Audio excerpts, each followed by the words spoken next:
할렐루야. 유성에서 나옵시다. 사랑하고 축복합니다. 오늘이 2019년 마지막 주일입니다. 주보를 이렇게 작성할 때마다 한 주 한 주 날짜가 이렇게 숫자가 바뀌어가는 그런 모습을 보면 연말이 되면 이제 49, 50 이렇게 되면은 정말 한 해가 벌써 다 되구나 생각합니다. 한 해가 시작된 지가 정말 엊그제 같은데 벌써 52주째가 되어져서 한 해 마지막 벽에 와 있습니다. 정말 돌아보면 모든 것이 하나님의 은혜인 줄 믿습니다. 여러분들 개인적으로 가정적으로 그렇게 하늘을 돌아보면서 하나님께서 베풀으신 그 은혜를 헤아릴 수 있는 그런 지혜가 있기를 바랍니다. 그래야만 하나님 앞에 진정한 감사가 드려지게 되어지고 또 새로운 한 해를 맞이할 그런 준비를 하게 되어지고 또 새롭게 맞이할 한 해도 하나님 은혜 가운데 하나님께서 이끌어 주시고 또 피할 길을 열어주시고 하나님께서 도우시고 함께 해주실 것이라는 그런 확신을 가지게 되기 때문입니다. 그래서 사실 한 해를 보내고 새로운 한 해를 맞이하는 것에 어떻게 보면은 동일한 그런 말들의 반복이라고 이렇게 볼 수 있지만 우리에게 있어서는 하나님의 은혜를 헤아리고 또 감사하고 그리고 또 소망 가운데 한 해를 바라보는 그런 깊은 그런 때인 줄로 믿습니다. 오늘 주님과 함께라면 이라고 하는 제목으로 말씀을 통해서 은혜를 나누고자 합니다. 오늘 본문의 말씀은 여러분들이 알고 있는 성경에 보게 되면 위에 마태복음 14장 22절에서 27절 그리고 마가복음 6장 45절에서 52절이라고 적혀 있을 것입니다. 이 본문의 말씀, 이 사건이 마태복음 14장 22절부터 27절에도 기록되어 있고 마가복음 6장 45절에서 52절에도 기록되어져 있다라고 하는 그런 것입니다. 그러니까 누가복음을 제외한 세 복음서에 이 사건이 기록되어져 있다라고 이렇게 볼 수 있습니다. 그리스도인에게 있어서 가장 큰 두려움이라면 무엇일까? 그리스도인에게 있어서 가장 큰 두려움, 여러 가지 두려움이 있겠죠. 그리스도인이라고 하더라도 육신을 가지고 이 땅에 살아가는 우리에게 있어서의 두려움은 여러 가지가 있을 것입니다. 무엇보다도 경제 문제에 대한 그런 두려움도 있고 건강 문제에 대한 그런 두려움도 있습니다. 또 요즘은 사건 사고가 많이 일어나니까 사고에 대한 사건에 대한 그런 두려움이 있고 그러므로 실패에 대한 그런 두려움도 있고 또 요즘은 하도 이게 혼자 혼밥 시대라 이렇게 이야기하잖아요. 혼자 밥 먹는 지난주에 김태형 집사님한테 이야기 들으니까 이제 삼겹살도 혼자 구워 먹는 그런 그 자리를 만들었다고 합니다. 칸막이를 쳐서 혼자 청성맞게 우리가 이 삼겹살을 먹기는 쉽지 않잖아요. 그죠? 혼자 삼겹살도 구워 먹을 수 있는 그런 공간들이 이제 만들어지고 있다는 거죠. 뭐 점점 혼자가 된 개인주의의 이제 극치를 향해서 달려갈 것입니다. 성경은 그렇게 예언하고 있죠. 자기를 사랑하고 끊임없이 개인주의, 자기중심적인 그런 시대로 갈 수밖에 없는 그런 때 가운데 있습니다. 그런 가운데서 고독에 대한 그런 두려움이 있고 버림을 받을까 하는 그런 두려움도 있을 것입니다.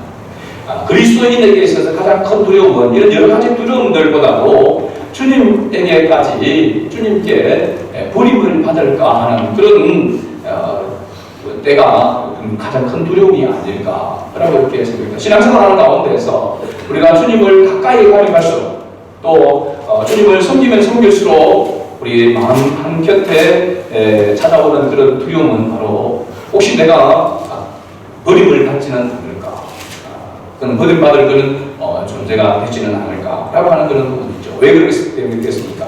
우리가 항상 주님의 말씀에 순종하고 살아가면 그런 생각이 안 들 텐데 때로는 자이든 타이든 불순종하고 불의하고 불법을 행할 때가 있기 때문에 그렇습니다.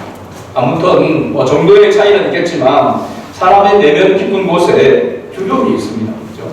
죄가 들어온 후부터 이 두려움은 시작되었다라고 이렇게 볼 수가 있습니다.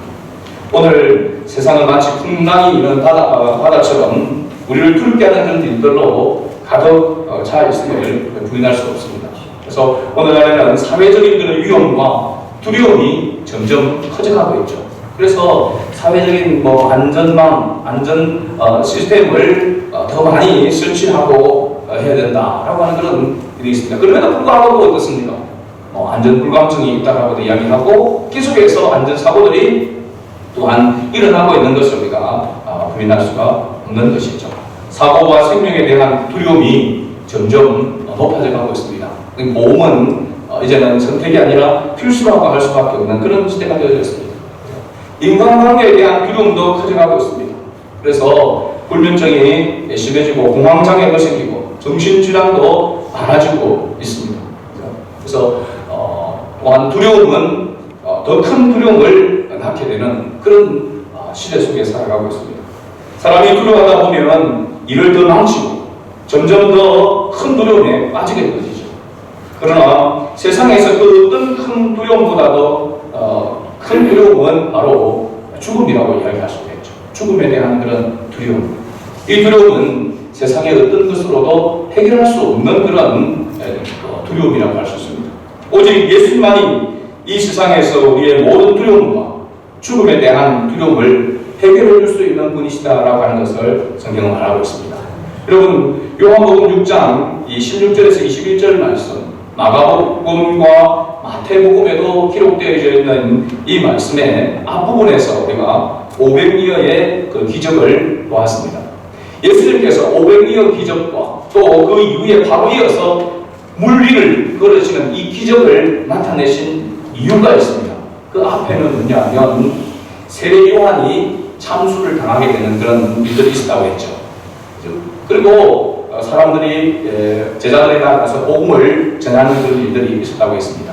무엇보다도 제자들의 마음속에, 사람들의 마음속에 목자를 잃은 양과 같은 그런 모습이 있었다고 하는 것이죠.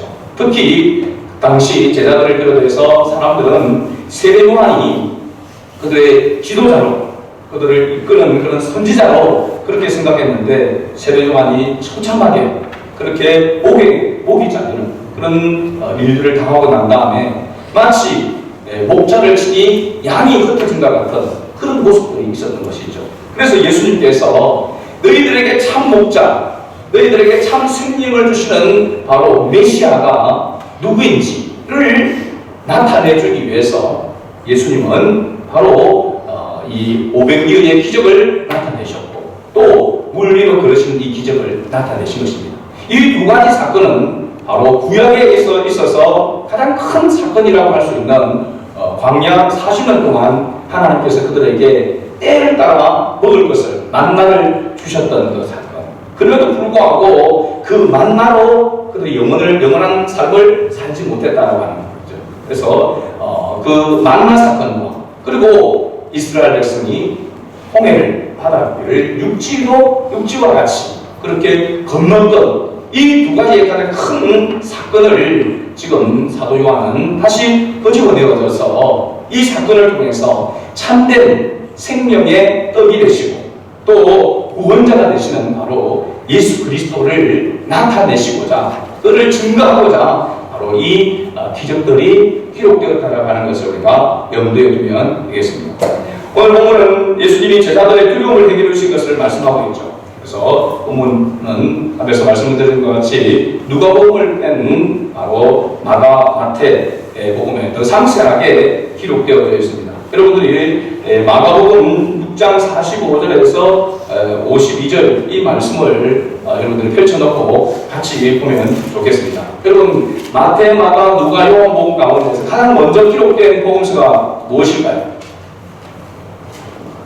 마태, 마가, 누가, 요한복음 사복음서 중에서 가장 먼저 기록된 복음서. 네. 마태가 먼저 기록되어 있으니까 마태복음이 먼저 기록되는 것을 생각하죠. 마가복음이 가장 먼저 기록되어져 있습니다. 그렇죠? 마가복음이 가장 먼저 기록되어진 복음서입니다.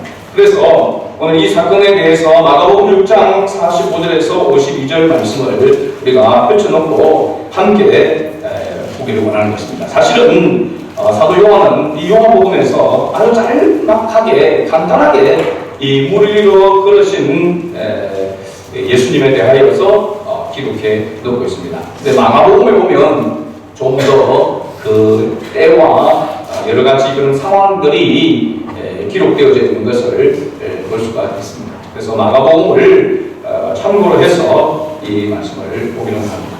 예수님께서 앞서 500일의 기적을 행하셨다고 했습니다. 이 기적을 행하신 후에 무리를 보낸 동안에 제자들을 저쪽에서 배를 타고 먼저 건너편 가버나움으로 가도록 하셨습니다. 마가복음에 보면은 가버나움이 아니라 벳세다로 가게 하셨다라고 이렇게 기록하고 있습니다. 마가복음에는 벳세다, 요한복음에는 가버나움. 그럼 성경이 틀린 것은 아닌가?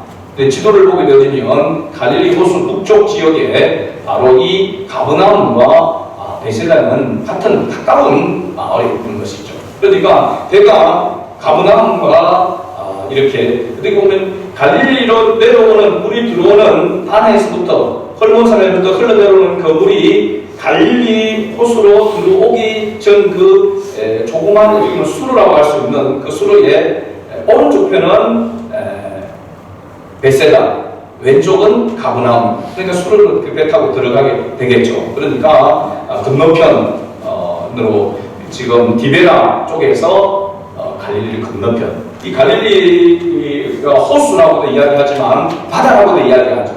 그 폭이 가장 긴 폭은 12km나 됩니다. 12km. 엄청나게 잘 보이지 않죠.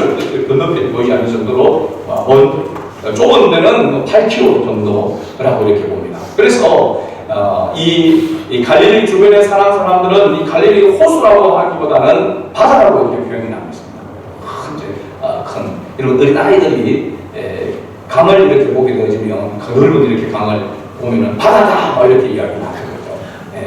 그 큰 바다, 넓은 그런 바다를 거기에는 실제로 풍랑도 일어서 파도가 치는. 사실 호수에서는 파도가 쳐봐야 바람 불어도 그냥 뭐 조금 물결이 일어났다가 마는데 워낙 큰 호수라 바람이 심하게 불게 되어지면 풍랑이 일게 되어지면 바다에 파도 치는 것 같은 그런 파도가 있는 그런 곳이 바로 이 갈릴리 호수였던 것입니다. 그래서 예수님께서 배를 저쪽에서 건너편 가버나움으로 가셨다. 또 벳세다로 가게 하셨다라고 기록하는 것은 바로 그런 지형적인 특징을 가지고 있다는 것이죠. 예수님은 무리를 다 보내신 후에 기도하러 산에 올라가셨죠. 예수님이 사람들 무리를 피한 이유가 뭡니까? 500년 기적을 행하고 사람들이 선지자를 알고 예수님을 임금으로 왕으로 세우려고 하니까 예수님이 피하셨다고 했습니다. 그 자리를. 왜 그렇게 하신 이유는 예수님은 그들에게 그런 육신적인 세상의 왕으로 온 분이 아니시기 때문에 예수님의 그런 500년 기적을 통해서 너희들에게 참 생명을 주는 메시아이심을 바로 알려주기 위해서 기적을 행하셨는데 사람들은 그 모습만 보고 자기들의 먹을 것을 해결해 주시는 분이라고 생각하고 왕으로 삼으려고 했다는 겁니다. 그러니까 예수님은 그 자리를 피하게 되어졌습니다. 그래서 기도하러 산에 올라갔습니다. 기도하러 산에 올라간 것은 무지한 백성들, 따르는 그 제자들의 그 무지함을 일깨우기를 원하는 그런 마음으로 기도하러 갔다라고 이렇게 볼 수가 있습니다. 또 제자들이 타는 데는 육지에서 멀리 떨어져 바다 한복판에 이르고 밤은 깊어가는데 그 바다에 풍랑이 일기 시작했습니다. 강한 바람이 일어서 파도가 일게 되었죠. 그런데 성경을 보게 되면 이 바람이 제자들이 가고자 하는 반대편에서 불어오고 있었다는 거죠. 요즘같이 배라고 하면 모터가 달려가지고 바람이 불어도 바람을 거슬러서 그렇게 갈 수 있는 그런 동력을, 그런 힘을 가진 그런 배가 아니라 당시에는 바람에 따라서 가는 돛을 단 돛담배, 또 직접 노를 저어서 가는 그런 배였다는 말이죠. 그러니까 반대편에서 그냥 어지간한 바람이 불면 그래도 갈 수 있는데 풍랑이 세게 불어오고 정면으로 바람이 거슬러 이렇게 불게 되어질 때에 아무리 노를 저어도 성경이 보니까 이건 돛을 단 배, 또 노를 젓는 그런 배인 것 같습니다. 노를 저었다고 했습니다. 노를 저은데도 불구하고 그들이 원하는 방향으로 가지 아니하고 이제는 오도 갈 수 없는 그런 상황에 처해져 있었다는 것이죠. 그때 예수님께서 그들에게 나타나셔서 안심하라, 내니 두려워하지 말라라고 이렇게 이야기하고 있고, 제자들은 예수님이 그들에게 오므로 인해서 두려워했던 그 두려움이 기쁨으로 바뀌었다라고 이렇게 이야기를 하고 있습니다.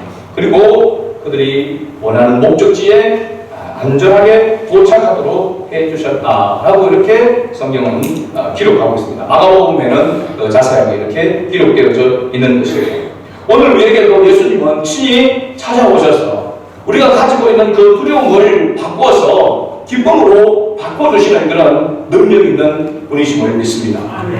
목적지에, 이 목적지를 성경은 소원의 항구라고 이렇게 이야기합니다. 단순하게 육신의 눈이 가고가는 그런 목적지가 아니라 주님이 원하시는 그 목적지에 이르도록 인도해 주시는 그런 분이시다라고 하는 것을 말씀해 주고 있죠. 자, 그렇다면 예수님께서 어떻게 이와 같은 은혜를 베풀어 주셨는지를 우리가 살펴보도록 하겠습니다. 마가복음으로 가서 마가복음 6장 48절에 보면은 바람이 거스름으로 제자들이 힘겹게 노 젓는 것을 보시고 라고 이렇게 기록하고 있습니다. 그래서 예수님은 항상 우리의 고난을, 우리가 어려움을 당하는 것을 보고 계시는 분이시다라고 하는 것을 여기에서 우리가 알 수 있습니다. 때때로 우리가 어려움을 당하고 힘든 일을 당하게 되어지면 주님이 우리를 외면하고 보고 있지 않는 것처럼 느껴질 때가 있는 것입니다. 그러나 우리의 생각과 반대 방향으로 가고 있는 그런 상황, 그래서 우리가 힘을 다하고 그 힘을 다함에도 불구하고 그 힘이 떨어져서 지치게 되어서 모든 것을 포기할 수밖에 없는 그런 두려운 상황 가운데 있을 때에, 그때도 주님은 우리를 보고 계신다라고 말씀하고 있는 것이죠. 주님이 우리의 모든 것들을 다 보고 계시다라고 하는 것, 우리의 힘든 것을, 우리가 두려워하는 것을, 그 모든 것들을 보고 있다라고 하는 사실입니다. 그리고 바람이 거스림으로라고 하는 것은 바로 반대서 불어오기 때문에 그건 내가 힘으로 감당할 수 없는 그런 문제라고 하는 것이죠. 우리 인생에서 바로 이와 같은 물결이 우리에게 닥쳐올 수가 있는 것이죠. 아무리 내가 힘을 써도, 아무리 애를 써도 해결되지 않는 그런 일들이 있다는 것입니다. 물질적인 문제도 그럴 수도 있고 건강적인 그런 문제도 그럴 수가 있습니다. 가정의 일, 자녀의 문제, 가족의 문제, 이런 여러 가지, 여러 모양의 문제들이, 어려움이 우리를 거스르게 하는 그런 가운데 있다는 것입니다. 그래서 우리는 두려워할 수밖에 없는 그런 상황에 처해질 수 있다는 것입니다. 그러나 우리가 생각해야 될 것은 그때에도 주님이 우리를 보고 계신다는 사실입니다. 할렐루야. 이것이 하나님을 알지 못하는 사람, 주님을 알지 못하는 사람과 주님을 아는 자의 차이라고 말할 수 있는 것이죠. 믿음이 있는 자와 믿음이 없는 자의 차이가 바로 여기에 있는 것입니다. 내 인생은 나의 것이 아니라 주님의 것이기 때문에 주님을 위하여서 살아가는 그 삶의 모든 것은 바로 주님의 손 안에 있고 주님 안에 있음을 잊지 말아야 되는 것이죠. 그래서 사도 바울은 빌립보 교회 성도들한테도 마찬가지고 에베소 교회 성도들, 골로새 성도들, 빌레몬 교회를 향해서도 그렇게 사도 바울이 이야기했죠. 주 안에 거하라. 주 안에. 예수 그리스도 안에 거하는 삶이 너무나도 중요하다고 하는 것입니다. 그리스도 밖에라고 하면 그것은 아무런 가치와 소망이 없다는 것을 이야기하고 있고, 그리스도 안에 우리가 있는 삶이 얼마나 복된지에 대해서 이야기하고 있는 것이죠. 그러기에 우리가 학생들도 마찬가지고 청년들도 마찬가지고 우리 주사님들도 마찬가지고 우리 모든 성도들이 나의 삶을 주님이 보고 계신다라고 하는 사실을 기억해야 될 줄 믿습니다. 내가 고민하고 내가 힘들어하고 내가 어려운 가운데 있는 것, 그래서 포기하고 싶은 그러한 때도 주님은 보고 계신다라고 하는 사실입니다. 두 번째로 예수님은 주님의 방법으로 찾아오셔서 문제를 해결해 주신다라고 하는 사실이죠.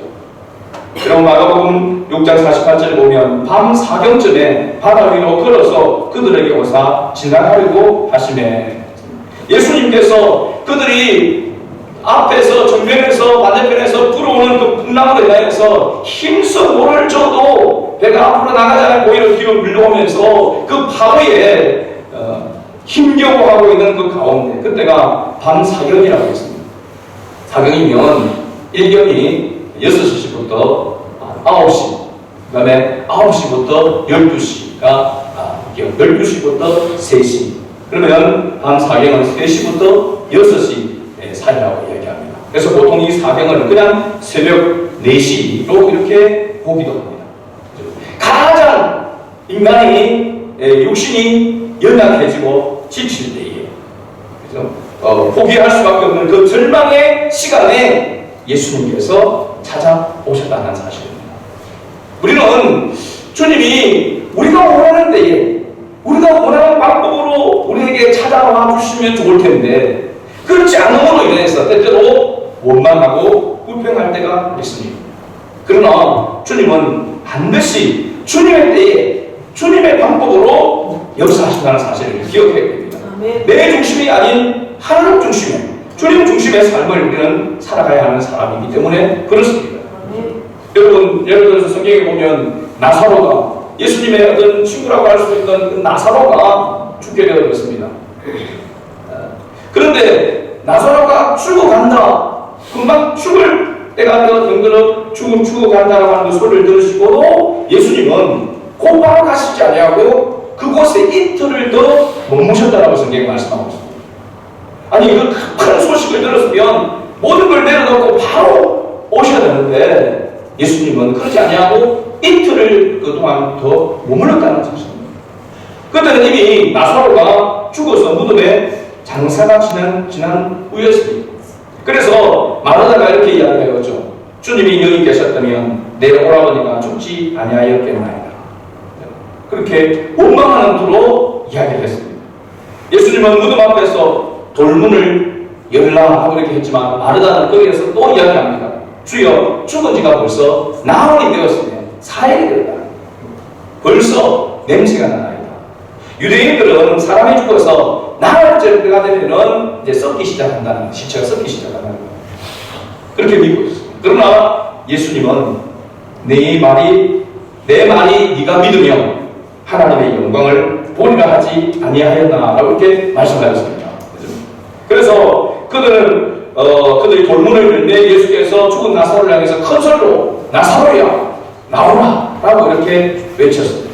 그렇게 하니까 나사로가 수족과 얼굴을 배로 동인 채 걸어 나왔다라고 성경은 이야기하고 있습니다. 나흘째 되는 날, 이제 시체가 썩어서 아무런 소망이 없는 그 시간에 예수님은 역사하셨다는 사실입니다. 그리고 보면 인간이 할 수 있는 그런 때에 역사하신 것이 아니라 인간이 할 수 없는, 인간이 포기하는 그때에 바로 주님의 역사가 시작되어진다는 것이죠. 그래서 우리는 그것을 알아야 됩니다. 이건 내 힘으로 되는 것이 아니고 주님이 해주셔야 된다고 생각할 때에, 그리고 주님을 의지할 때에 역사가 일어나게 된다는 것입니다. 끊임없이 인간의 방법으로, 내 뜻대로, 내 생각대로, 내 방법대로 하고 발버둥 줄수록 더 어려워진다는 것입니다. 주님께 맡기는 것. 그래서 인간의 포기와 함께 하나님의 역사는 시작된다는 하는 사실을 우리는 기억해야 되는 것이죠. 성경은 나사로 때문에 많은 사람이 예수님을 믿었다라고 이야기하고 있습니다. 죽은 나사로가 다시 살아나는 것, 이거는 사람이 할 수 있는 일이 아닙니다. 어디 창조주이신 하나님의 그 전능하신만이 할 수 있는 그런 능력이죠. 그래서 하나님의 때에 하나님의 방법으로 역사하시는 것입니다. 여러분, 예수님께서 이렇게 하시는 이유가 뭡니까? 골탕 먹이려고, 더 힘들게 만들려고 그렇게 할까요? 아니죠. 온전히 주님께 영광을 돌리도록 하기 위함 때문에 사람의 능력으로, 사람의 도움으로 한 것이 아니라 전적으로 완전한 하나님의 능력으로 역사하셨다라고 하는 것을 나타내기 위해서, 그래서 하나님께, 주님께만 영광을 돌릴 수밖에 없도록 그렇게 하시기 위해서 이런 방법을 택하신 것입니다. 그리고 예수님이 하나님의 아들이심을 가장 명확하게 드러내어 믿도록 하기 위해서 그렇게 역사하는 것이죠. 예수님, 우리가 고난을 당할 때에 가장 적절한 때에 가장 적절한 주님의 방법으로 찾아오셔서 해결해 주시는 분이십니다. 어떤 때는 우리 문제가 그대로 남아 있는데도 불구하고 우리의 마음과 우리의 생각을 바꿔서 그 문제를 또 극복해 나가도록 그렇게 역사하시기 바랍니다. 또한 어떤 때는 문제를 제거하셔서 길을 열어서 가도록 역사하시는 것입니다. 하나님의 방법이 어떠한 모습으로 나타날지 우리는 알 수 없지만 하나님은 하나님의 때에 하나님의 방법으로 역사하셔서 문제를 해결해 주신다고 하는 것은 틀림없는 사실입니다. 때로는 아무런 우리가 생각할 때에 아무런 문제가 해결되지 않은 것 같은데 해결되도록 만드시는 때가 있습니다. 그것은 그 문제를 통하여서 우리의 믿음을 성숙시키시고 또 주님을 바라보도록 하기 위한 뜻도 있다라고 하는 사실입니다. 마지막 세 번째, 예수님은 말씀의 능력으로 문제를 해결하신 분이라는 것을 우리가 알 수 있습니다. 마가복음 6장 51절에 보면 배에 올라 그들에게 가시니 바람이 그치는지라. 예수님이 배에 오르시면 바람이 그쳤다고 했습니다. 그래서 예수님과 함께 하시면 일어나는 풍랑도 잠잠하게 됩니다. 예수님이 함께 하시면 풍랑이 일어도 내가 가슴되지 않습니다. 예수님이 함께 하시면 두려움을 이기고 평안을 누릴 수 있는 것입니다. 우리의 두려움에 대한 예수님의 최고의 처방은 뭐냐 하면 함께 하십니다. 함께 하십니다. 그래서 예수님의 다른 이름이 뭐였습니까? 임마누엘, 임마누엘. 하나님이 우리와 함께 계시다라고 하는 것입니다. 하나님이 함께 하십니다. 주님이 함께 하시면 끝이 난 것이죠. 모든 두려움을 이기게 되는 것입니다. 예수님은 바로 믿음으로 이기게 하십니다.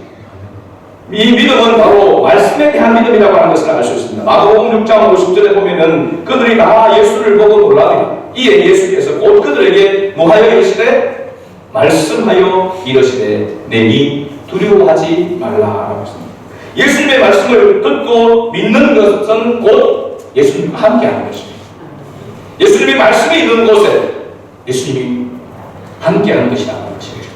마가복음 6장 52절에 이렇게 나옵니다. 52절에 이는 저희가 그들이 뜻되시던 일을 깨닫지 못하고 도리어 그 마음이 둔하여졌습니다. 제자들이 풍랑을 만났을 때 두려워했던 것은 예수님에 대한 믿음이 흔들렸기 때문이라고 마가는 그렇게 기록하고 있습니다.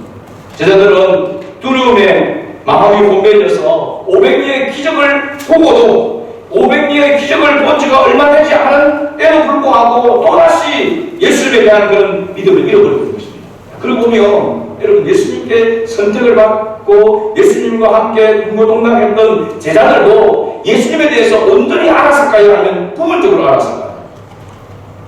시행착오를 겪고 실패하는 그런 모습들을 보면 그야말로 예수님에 대한 지식이 아주 부분적이라고 하는 것을 알 수 있습니다. 어쩌면 겨자씨만한 그런 믿음이 그들 속에 있는 그런 상태에 있다는 것이죠. 여러분 오늘도 우리 마찬가지입니다. 우리가 하나님에 대해서 성삼위 하나님에 대해서 우리가 온전한 지식을 알고 주님을 섬기고 있습니까? 어떻게 보면 제자들과 마찬가지로 겨자씨만한 믿음을 가지고 나아가고 있는 것입니다. 실패를 때로는 거듭하면서 그런 가운데서 조금씩 주님을 알아가는 그런 삶을 우리의 삶 가운데서 경험하는 삶이 바로 그리스도인의 삶인 건 사실입니다. 모든 것을 알고 주님을 따르는 것이 아니라 어떻게 보면 조그마한 믿음을 가지고 따라가는 것이죠. 앞으로 무슨 일이 있날지 어떻게 될지 알 수 없는 그런 가운데서 한 걸음 한 걸음 앞으로 나아가는 것입니다. 그래서 어떻게 보면은 예수님의 배에 오르심으로 풍랑을 잔잔하게 해주실 때에 이 제자들이 가졌던 믿음을 다시 또한 회복시켜주는 풍랑으로 인해서 그 앞에 닥치는 것을 인해서 주님의 그런 능력을 보호하심에도 불구하고 온전히 주님을 신뢰하지 못하고 왜 그럴까요? 왜 이런 모습을 보였을까요? 그 이유에 대해서 이제 요한복음 6장 바로 22절부터 시작해서 계속해서 예수님이 이야기하고 있습니다. 500리의 기적과 이 무리를 걸으시는 이 기적을 예수님께서 보여준 이유는 바로 뭐냐 하면 예수님이 누구신지에 대해서 알려주기 위해서 참 생명의 떡이심을 만나이심을 나타내기 위해서 예수님께서 그렇게 하시고 먼저는 제자들이 그것을 깨닫도록 하기 위해서 이러한 기적을 나타내 주시는 것입니다. 우리의 생활 가운데서도 여러 가지 이런 모양으로 고비 때마다 어려울 때마다 그것을 극복하고 또 그것을 이겨나가도록 그렇게 하나님께서 도우시는 그 역사는 단순하게 우리가 힘들고 어려우니까 그것을 지나서 편안한 삶을, 안전한 삶을 살아가기 위해서 역사하시는 것이 아니라 그 일을 통해서 예수님은 우리가 믿음의 성숙을 이루기를 원하시는 것이죠. 더 주님을 신뢰하기를 원하고 더 주님을 알아가기를 원하시는 것입니다. 그래서 주님께서 이런 풍랑을 일으키시고 이런 어려운 가운데서 힘들어하고 또 고난당하게 하는 그 목적은 풍랑을 주셔서 그들을 고달프게 만들고 힘들게 만드는 것뿐만 아니라 둔해진 마음의 문을, 영적인 문을 열게 하고 가라앉는 주님에 대한 그런 마음을 다시 불붙이기 위한 그러한 동기에 의해서 예수님께서 이렇게 하셨다라고 하는 사실을 알 수가 있습니다. 여러분, 찬송가자는 373장 고요한 바다로라고 하는 찬양이 있습니다. 찬송가. 고요한 바다로 저 천국 향할 때 주 내게 순풍 주시니 참 감사합니다. 여러분은 내가 살아가는 삶과 주님의 삶이 일치될 때에 순풍의 꽃을 타고 나아가는 것처럼 편안히, 그죠? 안전하게 기뻐하며 갈 수도 있는 것입니다. 그러나 큰 물결이 일어나 나 쉬지 못하나 이 풍랑으로 인하여 더 빨리 갑니다. 때로는 풍랑이, 내가 원치 않는 풍랑이 일어납니다. 삶 속에서 건강의 문제로, 경제 문제로, 사람과의 관계 문제로, 여러 가지 이런 모양으로 또 동시다발적으로 이런 것들이 일어나게 됩니다. 이 풍랑이 크면 클수록 그 풍랑을 인하여 더 빨리 간다는 것을 알게 됩니다. 어디로 빨리 간다는 말입니까? 주님께로 더 빨리 나아가게 된다는 것이죠. 그 다음에 3절에 보면 내 걱정 근심을 쉬었게 하시고 내 주여 어두운 영혼을 곧 밝게 하소서. 이 세상 고락강 주 뜻을 본받고 내 몸이 의지없을 때 큰 믿음 주소서. 고요한 바다로 우리가 나아가고 순풍의 꽃을 타고 가는 그런 인생을 우리가 원하지만 주님을 향한 믿음의 성숙을 가지기 위해서는 때때로 우리에게 풍랑이 필요하다고 하는 사실입니다. 그 풍랑을 통해서 어두워진, 둔화해진 우리의 영혼이 주님을 향한 그런 지식이 다시 새롭게 되어지고 되고 영적으로 밝아지게 되어지게 되고 또 믿음이 더 성숙되어지는 그런 역사가 있기 때문입니다. 이제 마지막으로 여러분들에게 제가 묻는 질문에 여러분들이 믿음으로 아멘 할 수 있기를 바랍니다. 여러분의 모든 인생의 삶이 주님의 것이라고 여러분 믿습니까? 네. 주님이 우리를 보고 계심을 믿습니까? 네. 어떠한 상황에서도 특히 포기하고 절망하고 하는 그런 어려운 상황 속에도 주님이 우리를 보고 계신 것을 믿으십니까? 네. 주님이 가장 합당한 때에 주님의 방법으로 우리를 찾아오셔서 문제를 해결해 주신다는 사실을 믿으십니까? 네. 주님이 우리 인생의 풍랑을 잔잔하게 해주실 것을 믿습니까? 네. 우리로 하나님 되심을 더욱 알게 해주실 것을 믿습니까? 네. 주님이 원하시는 목적지까지 우리를 안전하게 인도해 주실 것을 믿습니까? 네. 지난 2019년 한 해 동안 하나님께서 우리가 미련하여 둔하여서 알지 못하는 그런 때에도 우리를 보고 계시고 우리에게 찾아오셔서 우리의 문제를 해결해 주시고 우리를 이끌어 주신 줄로 믿습니다. 그래서 돌아보게 되면 모든 것이 하나님의 은혜임을 우리가 깨닫게 되어지는 것이죠.